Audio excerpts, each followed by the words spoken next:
आज बात करेंगे हम एमएनसी कंपनी में जॉब करके सऊदी, दुबई, मस्कत, कुवैत, ओमान से ज़्यादा सैलरी कैसे कमा सकते हैं। जी हाँ, बिल्कुल। आज इस वीडियो में हम उस टॉप 5 कंपनीज़ के नाम बताने वाले हैं। उसके अलावा सैलरी बताएंगे कि कितनी सैलरी ये एमएनसी कंपनियां देती हैं। हमें इंडिया में अपने जॉब करना चाहिए या फिर बाहर जा कर के सऊदी, दुबई, मस्कत, कुवैत में नौकरी करना चाहिए। चलिए अब हम चलते हैं टॉपिक की तरफ। सबसे पहले अगर हम बात कर लेते हैं टॉप 5 कंपनीज़ की, जो एमएनसी कंपनी वो कौन सी हैं जो हाईएस्ट सैलरी पैकेज देती हैं और जिसमें वैकेंसी बहुत ही ज़्यादा होती है। जी, सबसे पहले अगर हम बात करते हैं तो टीसीएस की, जी, जो टाटा कंसल्टेंसी सर्विसेज हैं टीसीएस, इसमें वैकेंसी बहुत ज़्यादा होती है और सैलरी इनकी भी फ्रेशर को ये 60,000 70,000 रुपया पर मंथ देते हैं। अब हम बात करते हैं दूसरी कंपनी की, जिसको बोलते हैं कॉग्निजेंट टेक्नोलॉजी सॉल्यूशन। इसमें भी एम्प्लॉयज़ की रिक्वायरमेंट बहुत ही ज़्यादा होती है और ये भी सैलरी बहुत ज़्यादा देते हैं, 50 से 60,000 रुपया प्रति माह ये फ्रेशर को देते हैं।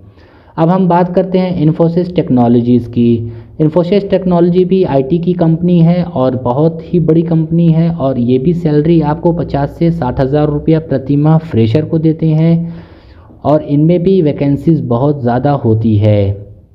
अब हम बात करते हैं विप्रो की। विप्रो कंपनी जो है ये भी एक आईटी कंपनी है और इसमें भी सैलरी बहुत ही ज़्यादा होती है, 50 से 60,000 रुपया प्रति माह फ्रेशर को देते हैं और यहाँ पे भी आपका एक अच्छा कैरियर बन सकता है। अगली कंपनी की अगर हम बात करें तो एचसीएल टेक्नोलॉजी है। एचसीएल टेक्नोलॉजी भी फ्रेशर को बहुत ज़्यादा हायर करती है और इसमें भी सैलरी 30 से 35,000 रुपया प्रति माह की होती है और इसमें भी वैकेंसीज़ बहुत ज़्यादा होती हैं और एक बार एमएनसी कंपनी में जॉब लग जाने के बाद आपकी कैरियर की शुरुआत हो जाती है। एक जगह कंपनी, अगर एक एमएनसी कंपनी में आपने जॉब कर लिया है, उसके बाद आप दूसरी एमएनसी कंपनी में जाना चाहते हैं तो आसानी से आप दूसरी एमएनसी कंपनी में जा सकते हैं। इसके अलावा अगर हम बात करें, बहुत सारी एमएनसी कंपनियां हैं जो कि आपको हायर करने के लिए ऑफ़र करती हैं। अगर आप एक एमएनसी कंपनी में काम कर रहे हैं तो बहुत सारी एमएनसी कंपनियों का ऑफ़र आपको मिलता रहता है। जैसे कि हम बात करें IBM India, tech Mahindra, Dell India, Oracle India, SAP India, Microsoft India, इस तरीके की बहुत सारी कंपनियां हैं जो आपको जॉब का ऑफ़र करती रहती हैं। अब हम बात करते हैं स्कोप की। बाहर में ज़्यादा स्कोप है या अपने इंडिया में। अगर आप एमएनसी कंपनी में इंडिया में जॉब करते हैं तो सैलरी हमने आपको बताया फ्रेशर की 50 से 60,000 रुपया प्रति माह होती है। ये तो फ्रेशर की सैलरी की बात हो गई।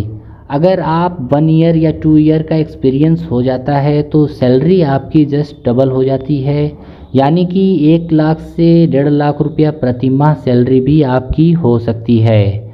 अगर आप बात करते हैं हम विदेश की, कि अगर हम विदेश में जाकर नौकरी करते हैं तो विदेशों में सैलरी हमें लमसम इतनी ही मिलती है, इससे ज़्यादा भी मिल सकती है और इससे कम भी मिल सकती है।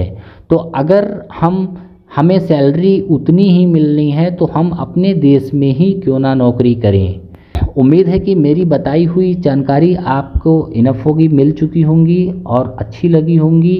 वीडियो अगर अच्छा लगा होगा तो चैनल को सब्सक्राइब ज़रूर कर दीजिएगा। धन्यवाद।